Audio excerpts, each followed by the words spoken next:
I'd like to call to order this meeting of the Design Review and Historic Preservation Committee, and it's May 15th at 6 p.m. May we have a roll call, please? Commissioner Drake? Present. Commissioner Goldberg? Present. Commissioner HAREN? Present. And Chair AMAR. Present. Thank you. And at this time, let's please have an approval of the agenda. And if we could have a motion to approve, please. I make a motion to approve the agenda. May I have a second? Second. Thank you. And roll call, please. Commissioner Drake? Present. Or aye. Or we're Thank voting you. now? Perfect. Okay. Commissioner Goldberg? Say aye. Aye. Commissioner HAREN? Aye. And Chair AMAR. Aye. Thank you. The motion carries unanimously. Okie doke. We'll be moving on to the consent calendar. And we have 2.1, the minutes from regular Design Review and Historic Preservation Commission meeting on April 9th to 2024. And do I have a motion to approve this? I make a motion to approve the minutes from 4/9/2024. And a second, please. Well, I wasn't here, but I'll second. Okay. So just to clarify, if you read the minutes and you don't have any other comments about them, you can vote. If you did not read them and review them, then you would abstain from voting. I did read the minutes, so I'll second the motion. Very good. Thank you. All right. Moving right along to our public hearing tonight. We need a roll call vote. Roll call, and then after that, we'll need to go back to public comment. Yes. Thank you. Commissioner Drake? Aye. Commissioner Goldberg? Aye. Commissioner HAREN? Aye. Chair AMAR. Aye. Thank you. The motion carries unanimously. Okay, and if I could ask for public comment at this time. Anyone from in the room or online? So we're not doing online comments anymore, and so this time frame is for any public comments on an item not on the agenda. Okay. I think here for the agenda item. Okay. Okay, seeing no one, now we will move along to the public hearing. Item 3.1, discussion, consideration, and possible action to approve a sign permit at 991 Broadway, including action to approve a categorical exemption pursuant to sections 15301 and 15311 of the State CEQA Guidelines, Class 1 existing facilities and Class 11 accessory structures. And may we have the staff report, please? Yes, so Jennifer Gates, Community Development Director, here to present for Elena Lip, who was the project planner for these signs. So this is a proposal for two signs at 991 and 981 Broadway.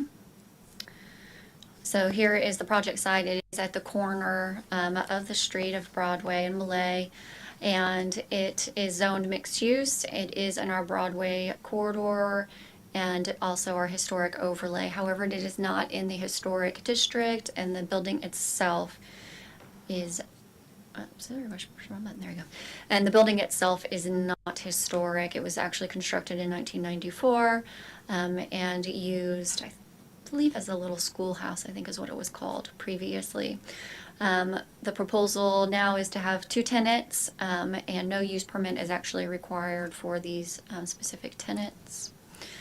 The request is for wall signage on the Broadway elevation, as well as monument sign on the existing support poles, and no lighting is being proposed.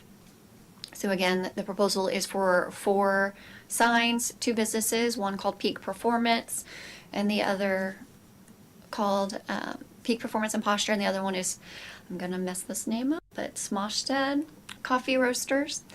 So again, 2 for each business. They will be at the corner, and they'll have about 8 square feet of total wall sign that's affixed to the building facing Broadway. That's in the current location of the existing little school signage. All the signs will be painted wood composite and utilize a Montserrat typeface and hand-drawn logos on a white background. And then they have different colors that you can see here in the images that were provided for the actual lettering themselves and imagery. Here's the signs that would be placed on the corner versus those ones were the ones that are going to be placed on the building face itself. So under our analysis, it does comply with the signage code in regards to how many signs are allowed, as well as the size of each sign. So no sign is over 48 square feet, and the monument sign that's at the corner is under 12 feet tall, and it is located 6 feet back from the right-of-way. And again, no illumination is proposed. It does meet all of our sign findings for new signage, including our applicable policies, design guidelines, and Appendix A, and is harmonious and consistent overall with the location and the site. There is a condition of approval that we are starting to add that we discussed last time in regards to maintenance, just making sure all of our signs are being maintained in the city. And also that we are proposing a CEQA exemption for the new signage to be placed in the site. Staff recommendation is to approve the sign permit as proposed, subject to the findings and conditions of approval that were attached to your staff report. There was one letter of concern that was received and provided to the commission as well as the applicant in regards to design. We do have 2 new commissioners. And just a refresher to our existing commissioners in regards to comments received from the public. When we receive them, we always take them into consideration before making our decisions. And we all also have an opportunity for public comment after I conclude my presentation. And you can ask questions of myself as well as the applicant, but no discussions with individuals from the comment during public comment.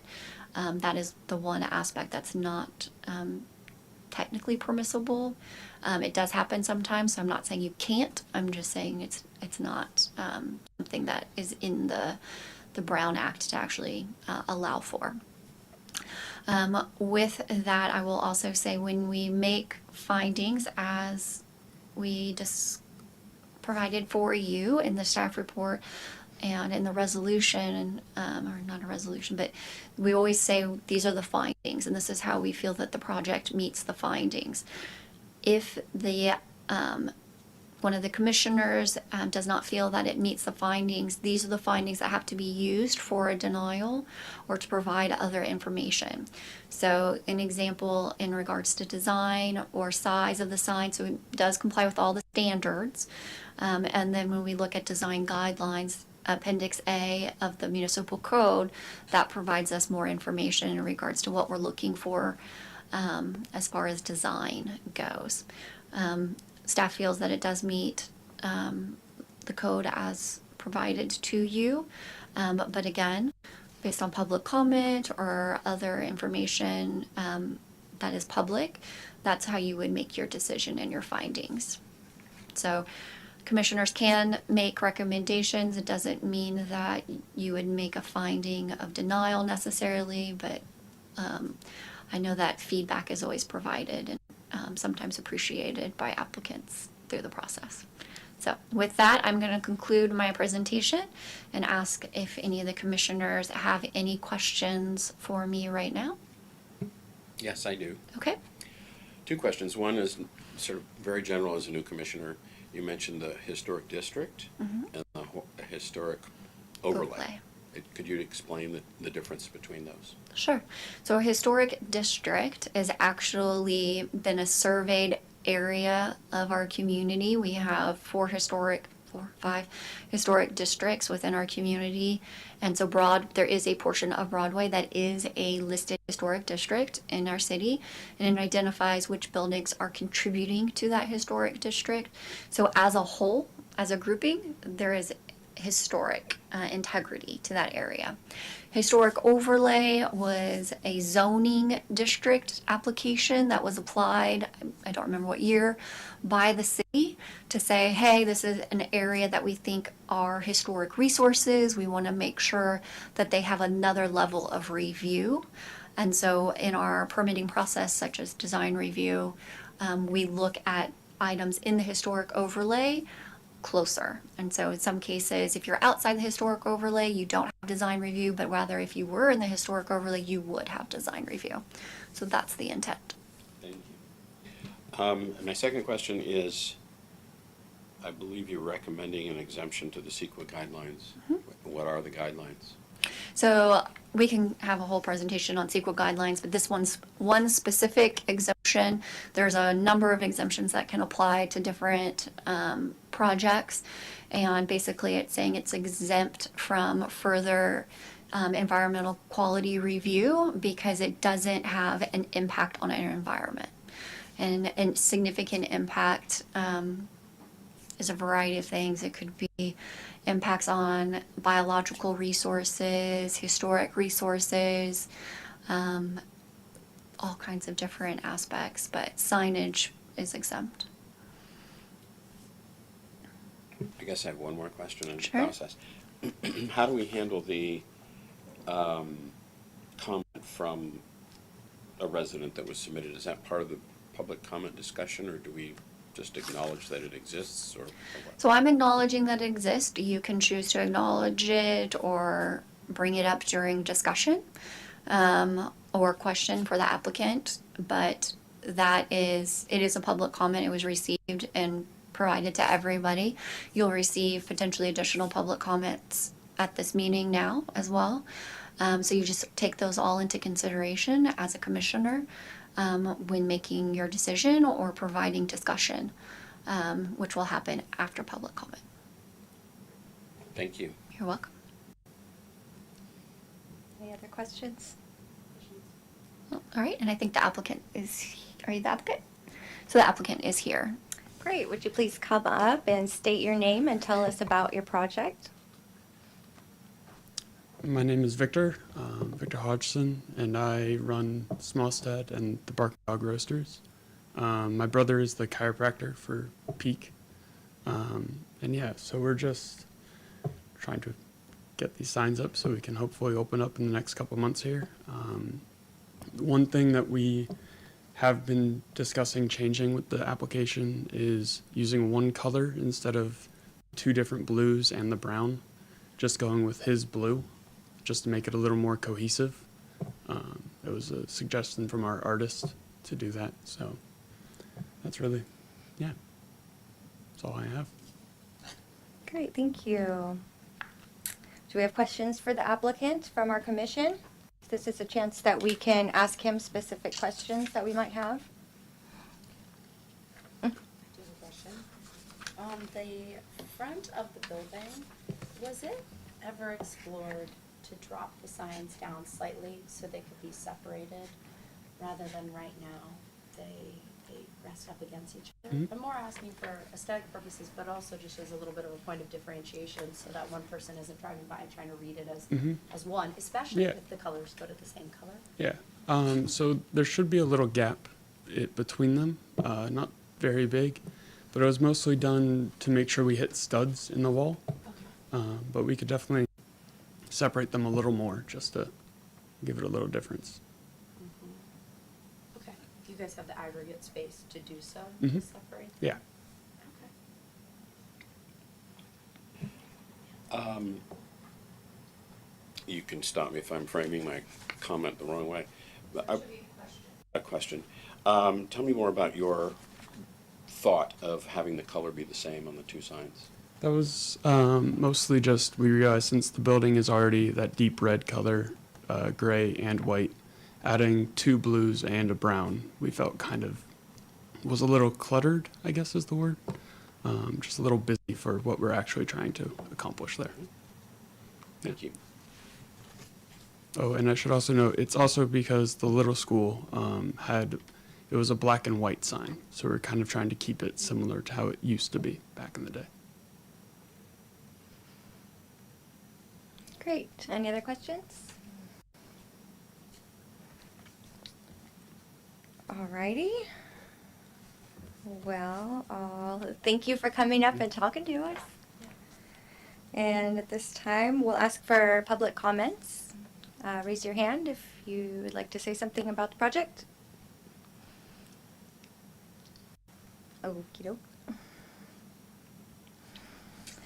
And this time I'll close the meeting to the public.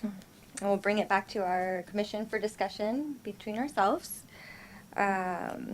So I'm gonna I'll call you out one by one and we'll talk a little bit about it and go from there. So Commissioner HAREN, would you like to share your thoughts? I think it's a tricky building to have two businesses in. Thank you. And I think you're doing a great job of making sure that both businesses feel equally represented, especially when it comes to a brotherhood, to keep things equal. From a design perspective, this is on everyone's radar as they drive down Broadway, so I think giving it the attention it deserves. Yeah, despite not being a historic building, it is one of the buildings you see on our entrance to town, or most people's entrance to town, specifically from the city. With that being said, I do agree with the two signs being the same color. I would highly encourage to give some spacing so that visually people recognize it as two separate buildings, especially going back to they would be the same color. I think the building has a lot going on, so kind of calming that down while still having those signs represent the two businesses equally is a smart move design-wise, and also as a come to our business, a welcoming sign. So that's my comment from a design point of view, and then no further questions at this time as you meet all guidelines provided by our in-house city council team. Thank you. Commissioner Drake? Well, I'm going to acknowledge the letter that was submitted, which used the phrase resubmitted. Could be more refined. The sign should be more refined. I'm going to agree that I think having the same color on both signs, it falls into the category of refinement, and I like the consistency. I love the story that it's two brothers and two businesses, and I think a little refinement might be what you're considering, which is using the same color throughout. Thank you. And I'm sorry, it's Commissioner Goldberg, right? Right. Okay, Commissioner Goldberg, please. I would also like to address the letter, the public comment. I had similar thoughts when I saw the signs, and I felt like there was something that needed to unify them, and I do think that color would be the way to do that. It just felt a little busy, and to your point, when you drive by, maybe a bit distracting. So I think that having a little bit of unity there would simplify things, and I think that would probably satisfy our comment from the public. Thank you. I do agree with my fellow commissioners. Okay, I have some ideas. So what if we push the blue on both signs to like a darker, almost kind of navy-ish blue, and it would look kind of upstick scale, but you can still see it from far away, like the light color. Oops, sorry. I'm worried that you can't see it so far from when you're driving down the street.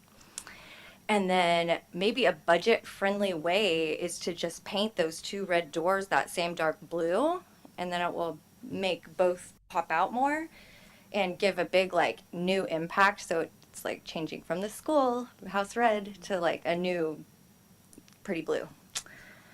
And separating the signs out, I agree with Commissioner HAREN. It would be nice if you have the room and can figure that out.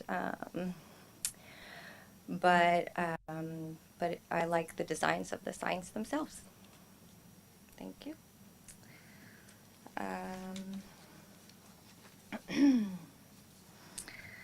So, would a commissioner like to make a motion to approve? I make a motion to approve our design review item report for the coffee roasters and peak performance and posture signage, subject to findings and conditions of approval. So question, I don't usually interrupt at this point. I usually wait, but I'm going to go ahead and do this. So just for clarification for our new commissioners too. So there's a couple of different things. So one, when we make a motion, if you don't want to make modifications, you can just state what we put in the staff report as the recommendation. You can state that as your motion. If you want to approve it with modifications, you would state that those modifications. So if the modification for this, there is recommended, or the applicant has suggested that they would be willing to do the same color, if that is a modification in which the commission wants to require, then that is a modification that you would need to state. You can ask also the applicant at this point about the question in regards to the blue, the recommendations that have been made by the commissioners. You can ask the applicant at this time if they are, what they feel that they would like to do at this time. Whether, because this is just focused on the signs, the modification would be in regards to the signs, so not the door colors. That would just be a suggestion, but if that blue is the blue of the peak performance and posture sign, or if it's a different blue, or a blue, we can just say a blue. So, does that make sense? Jennifer, could we ask the applicant at this time? We'd love to welcome you back. Thank you. I do have a question. Hearing you say about the two colors for the peak performance and posture, is that a well-established logo that already has merchandise T-shirts on different location elsewhere in that color blue? Or is this a Yes. brand new business? Well, he doesn't have it in. I mean, he's already ordered some merchandise, but Okay. that's it with Okay. that color and that logo. Yeah. And then for the coffee roastery part, has that as their merchandise been ordered? I'm just trying to be mindful. Yep. It has, but that's fine.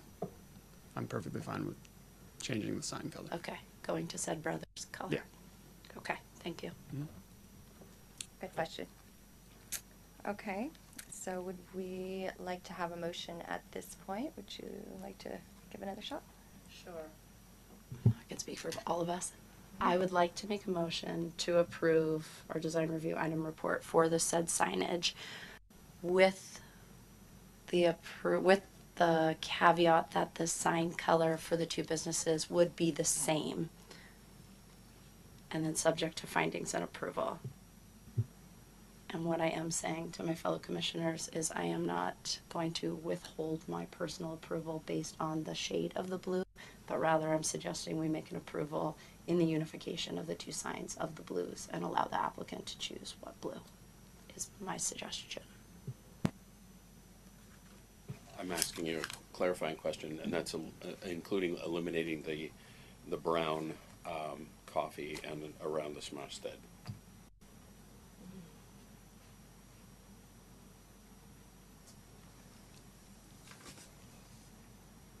I believe that's what the applicant had proposed, is to eliminate the brown and just would keep the all blue. Yeah, so then that would be correct, Commissioner Drake. Okay, thank you. Quick, I have a photo if it would help of what we're.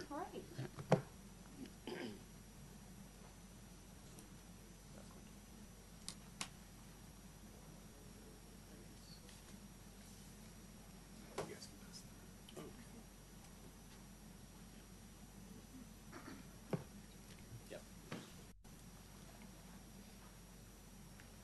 Oh, it looks really fantastic. Love it. Yeah. We should have thought that right away.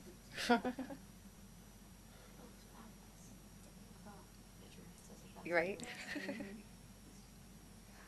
Okay, do we need to restate the motion?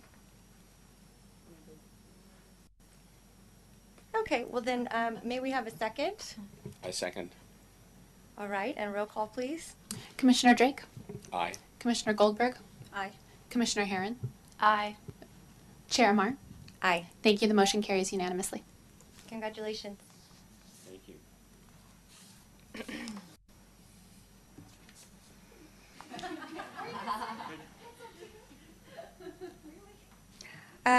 So it looks like we have items for discussion, Historic Preservation 101 presentation. All right. So with two commissioners, and I decided to go ahead and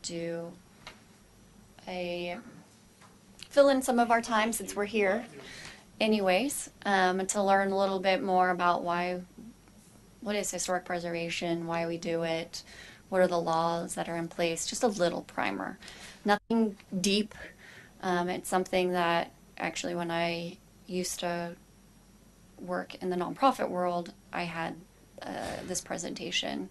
I've modified it slightly, but for you all tonight. But I just wanted to give a little information, and then this will be the broad picture, not the specific picture of Sonoma, but just a broad picture. And then when we have a full commission, we'll get into more specifics in regards to our ordinance and then the changes that are being proposed. Okay? So with that, we are up and running. So again, this is just a 101. You feel free to just ask questions throughout, and I will get you out of here, I promise, in like 20 minutes. All right. So why do we even do historic preservation? So we actually have a federal act called the National Historic Preservation Act, and it gives a lot of great purpose to historic preservation. And so these are just some of the quotes that I've collected from there that I just find kind of inspirational around historic preservation, and why we do what we do. So one of the quotes that I always come back to: the historic and cultural foundations of our nation should be preserved as a living part of our community life and development in order to give a sense of orientation to the American people. And I think City of Sonoma is one of those, definitely, for even the state of California. And we look at that all the time. Every day that you go into the plaza, you look at that. So the preservation of our irreplaceable heritage is in our public interest. So this is key. I think a lot of people don't recognize that historic preservation is actually a public benefit, and it's why we can actually have ordinances around it. So it's vital to our legacy of cultural, educational, aesthetic, inspirational, economic, and energy benefits for future generations. Quick question. Yep. That last building, was that the Masonic building on the lake in Oakland? No, this is the Nevada County Courthouse. Oh, okay. So these are some of the places that I was in the nonprofit world that I went to. Okay. We're involved in. So early preservation efforts. There's a lot of them, but it really goes back to the early 1800s, which is interesting, I think, for all of us, because our history is not that old, much older than the 1800s. So, we looked at the very first association was actually the Mount Vernon Ladies Association, who wanted to save Mount Vernon, which is George Washington's home. And then our first actual federal act is the Antiquities Act from 1906. So that was our first national preservation legislation. And it was really focused on federally owned sites, while the Mount Vernon Ladies Association, while they started to serve Mount Vernon, they ended up, it's why we joke a little bit about historic preservation started out as where George Washington slept. And that's, part of that history of our historic preservation efforts. California was not that far behind. Again, we're a young state, but yet recognized our history from the beginning.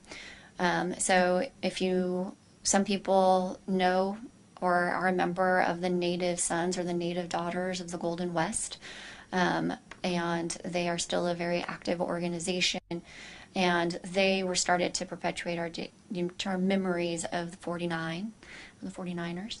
And then the Native Daughters was founded in 1886. So 1875 and 1886, we're already starting to look at our history as a state, and how do we preserve that moving forward. If you know and visited any of our missions, the Association for the Preservation of Our Missions was actually founded in the 1880s. Part of the history of our missions is during the Spanish eras is when our missions were founded. Well, soon after we came here, they came and finished up here at Sonoma. Mexico took over and abolished the Catholic missions.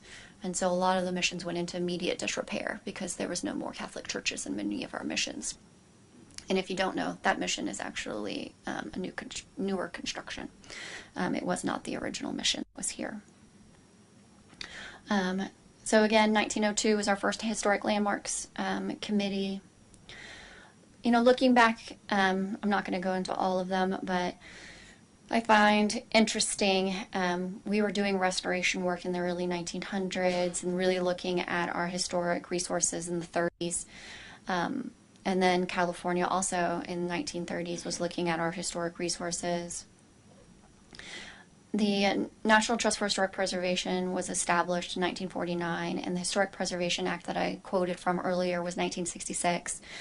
And that is really, we're going to just highlight a little bit about what that act does in the next slide. But that's our key act for historic preservation federally. So any federal funds have to look at resources as their potential and what that impact would be. So we use CEQA in California. Federally, we use NEPA, the National Environmental Act. So there in California, you can see also how we piggybacked off of the National Historic Preservation Act and created our own preservation section and looking at the Department of Parks and Recreation. And I'll talk a little bit about our own surveys later on, but we started doing surveys immediately in the 70s as well, as soon as the Office of Historic Preservation was started. So again, the National Historic Preservation Act was established in '66. This creates our Historic Preservation Fund, the National Register of Historic Places. It has the Advisory Council on Historic Preservation, establishes state historic preservation officers and commissions, established our tribal historic preservation officers, and then our certified local government program, which the city is a certified local government program. So the Office of Historic Quick Preservation. question. Yep. What benefits or aspects are there to being a certified? Access to funding. So there are grants that are available every year, and I will be looking at that because they're due like in a couple weeks. But those are opportunities in which communities that are certified local governments can apply for funding to help with surveys, create wayfinding sign programs for their historic resources. There's a myriad of different planning type grants that they offer. All with the focus on historic preservation in your community. It is competitive, but there's always opportunities every year. In one of the communities, I did educational programming and had enough funds where I could pay for people to come to our community and give presentations on historic preservation. I've also done wood window workshop trainings using those funds. I've done lots of different things. So there's lots of opportunities. So again, the Office of Historic Preservation is where we look to for guidance from the state. That's where the State Historic Register is located, and a lot of different contacts for different types of projects and different information. Just depends on what we're looking for. There is a State Historic Preservation Officer that is appointed by the governor, and ours is Julianne Polanco. And then we do have a statewide organization, the California Preservation Foundation, and they provide a lot of different educational opportunities. And so we are a member, and I provide you with opportunities as they come up for trainings through them. There's on the slide right now, you see there's a housing summit that they're going to be doing. They do a lot of different topics, all centered around historic preservation, but obviously there's a lot going on within the state and federally that they try to help marry historic preservation with those broader topics that we hear about. So some of the next few slides are slides that I gave when I was in my other role. It's something that I've pulled from other sources, so this is not me, this is not my writing, these next few slides, but I find it kind of helps sometimes center what historic preservation can be about. When I was in my 20s and talking about historic preservation and the 50-year rule, a lot of people's comments were like, well, I'm 50 years old. Does that make me historic? Things like that, which I always find cute. But now that I'm reaching that age, I'm kind of like, yeah, I get it. So these slides are more about what it is. It's not just about an age or the past or something like that. So Richard Moe was a past president of the National Trust for Historic Preservation. And I just liked this quote about it being just good sense to hold on to things that are well designed, that link us to a past in a meaningful way and have plenty of good use left in them. We are not as concerned about the building the future as we are holding on to the past. And so with that, I pulled these slides from a blog post I had read, and that historic preservation was not just about the past, and it's about continuity. So our historic buildings give us a sense of place in time, and we can look at that and understand where we've been as a community, as a people, and what will come after us. People will learn from us and what we have built as well. This is Placerville. And then also about community. A lot of our historic neighborhoods were built differently, and they were more about walkable centers. As we know from our own plaza, they're commercial centers and walkable neighborhoods around us. They relate to each other differently sometimes than our newer communities. It's also about character. So these things don't happen overnight, as we know. They change over time, and they reflect who came before us. So this is the original. I don't have the restoration of this. This is the Bing Kong Tong House out in the Sacramento Delta area in Isleton. And they had received funding to restore this house. So inside, when I went inside of it, was literally just tons of members crossing, holding up these walls. There was no structural. That was it. That was holding up all these walls. And that wall is actually pressed metal. And so what had happened in this case is there's two portions of the district. There's a Chinese block and a Japanese block. And this is in the Chinese block, and there was a fire that decimated most of the Chinese block on this side of the street. And so when they rebuilt with metal siding. So that's part of their history and their character, right? I meant to put a picture there. Sorry about that. And the last one is just about the future. And we look to that, and people come here also to look at our past and how we are using it today. So again, preservation is our neighborhoods and our historic districts that we look at.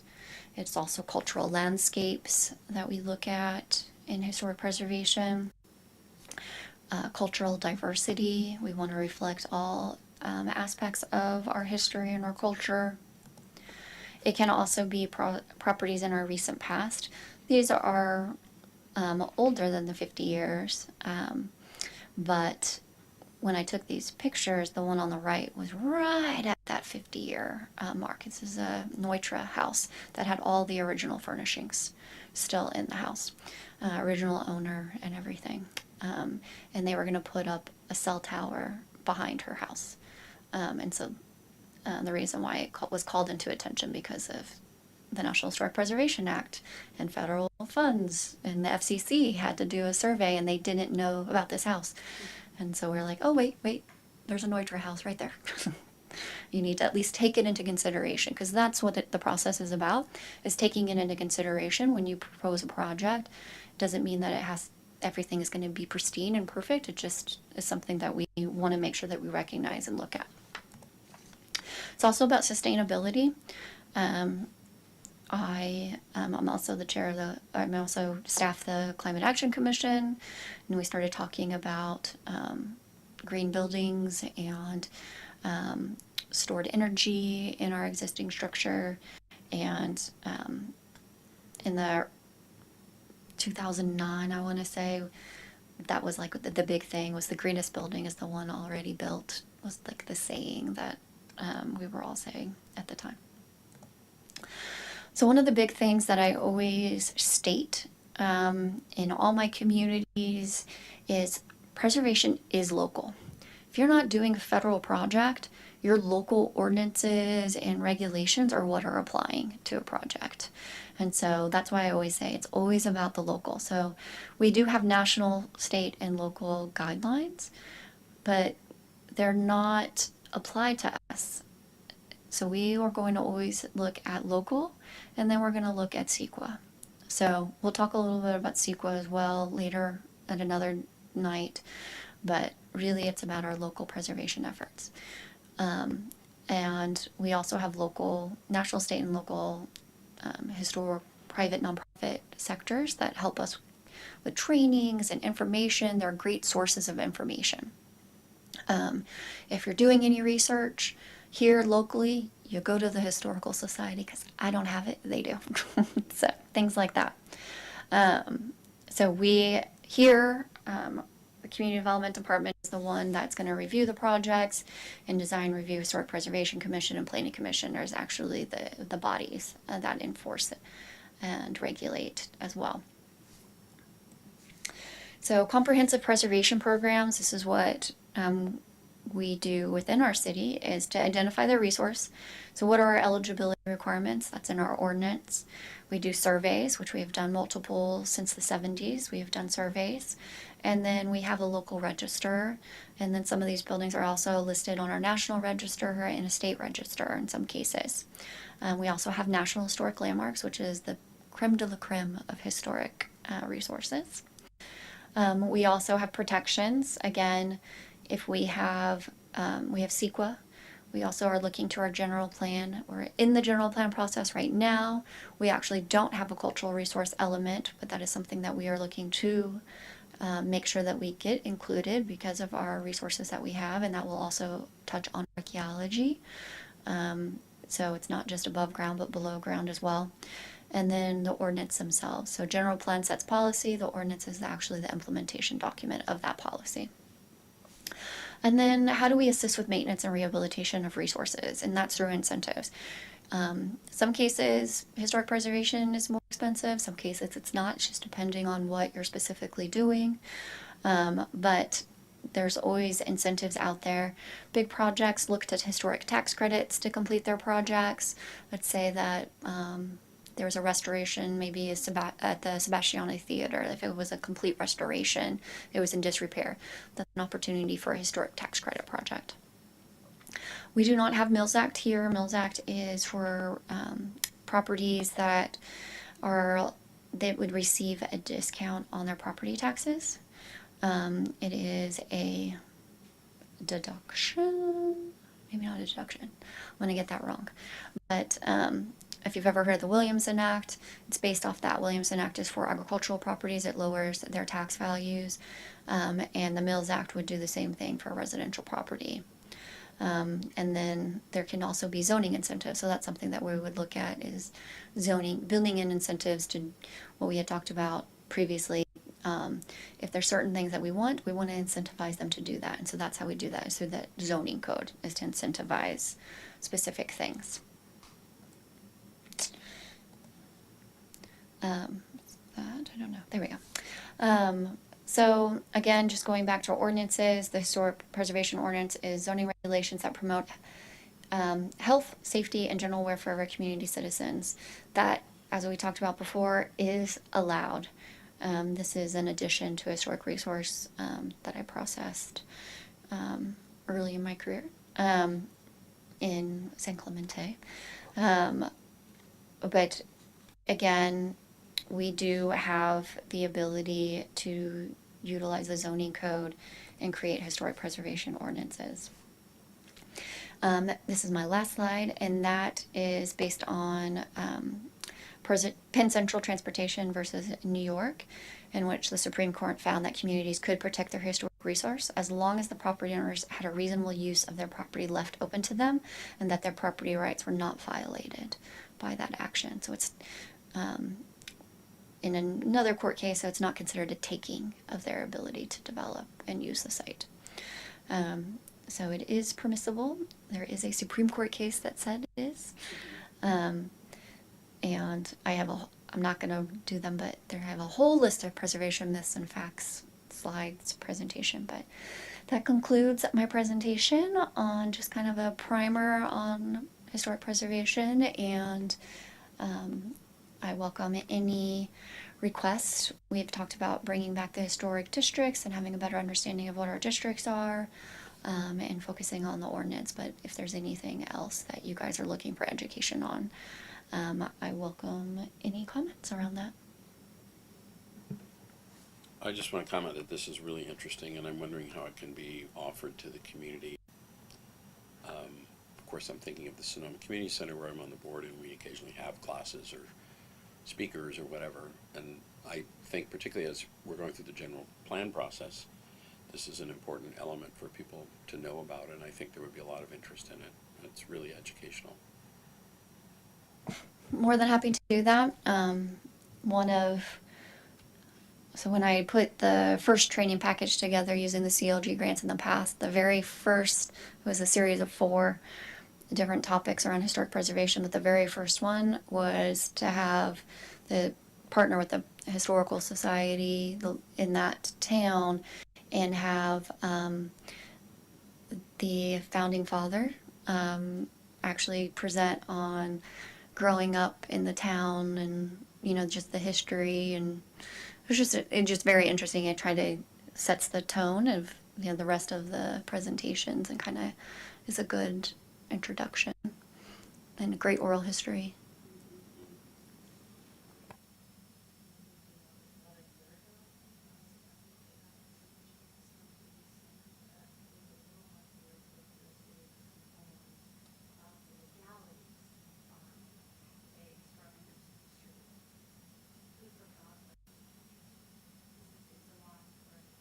Thank you. I think it's a lot for, could speak for the real estate agents, but for homeowners, if they get warned that maybe it's an historic overlay or it is a historic building, just that knowledge of what that means and why this all exists is, I think, a huge benefit for homeowners or, you know, potential buyers and real estate agents as well. Thanks for the presentation, Jennifer. That was great.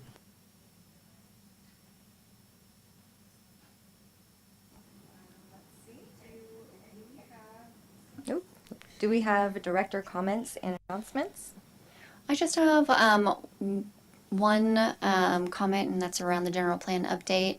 I just posted, or had posted on the general plan update website, the existing conditions report that was prepared by our consultant is available for individuals to start reviewing. It's 600 pages. So you pick and choose the sections that are of interest to you. It's all divided up into chapters. And we will be having a general plan task force meeting on the 22nd of May.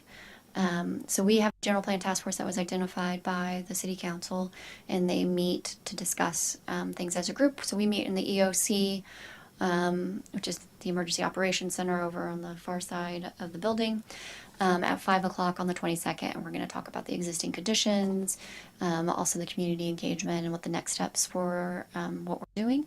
And then on June 5th, we will be having a presentation and a special city council planning commission joint meeting at 5 o'clock in this room, again going over the existing conditions and the community engagement to date and the next steps for their edification and their direction on how they want us to move forward with the general plan. So that concludes my comments. Thank you for those. Do we have commissioner reports and comments? Well, I would just like to say welcome, and so glad to have you here. And yeah, I look forward to getting to know you a little bit better and our work together as well. Thank you. Thank you.